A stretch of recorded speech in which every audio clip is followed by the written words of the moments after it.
जैसा कि चीन और भारत के बीच में या भारत और पाकिस्तान के बीच में सीमित युद्ध होने जैसी संभावनाओं से इनकार नहीं किया जाता।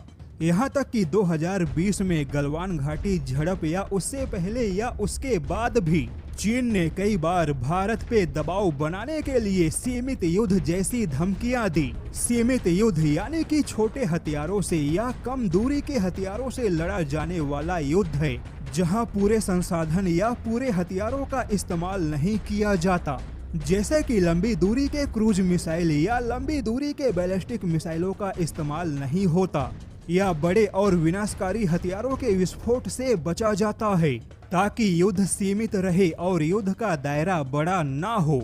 यानी कि भारत के साथ सीमित युद्ध करके भारत पे दबाव बनाने की कई बार चर्चाएं चीन में होती रहती हैं।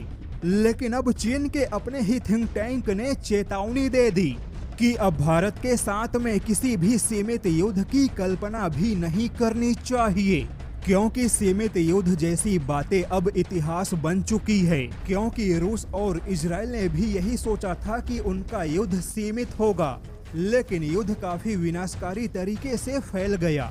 Chinese academy of military science का मानना है कि सीमित युद्ध के मोर्चे पर भी अब भारत के पास बेजोड़ हथियारों की क्षमता है।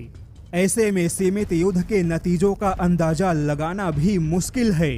वहीं भारत और चीन के बीच में किसी भी सीमित युद्ध से सीधे बड़ा फायदा अमेरिका को होगा, क्योंकि भारत और चीन के अर्थव्यवस्था को नुकसान उठाना पड़ेगा और सीमित युद्ध में भी चीन के अर्थव्यवस्था के 10 साल पीछे जाने का खतरा है। हालांकि चीन के जानकार ताइवान के साथ संपूर्ण युद्ध की वकालत कर रहे हैं, लेकिन भारत के साथ सीमित युद्ध से भी बचने की सलाह दे रहे हैं, क्योंकि चीन को डर है कि भारत और चीन के बीच में सीमित युद्ध के नतीजे भी काफी विनाशकारी साबित होंगे।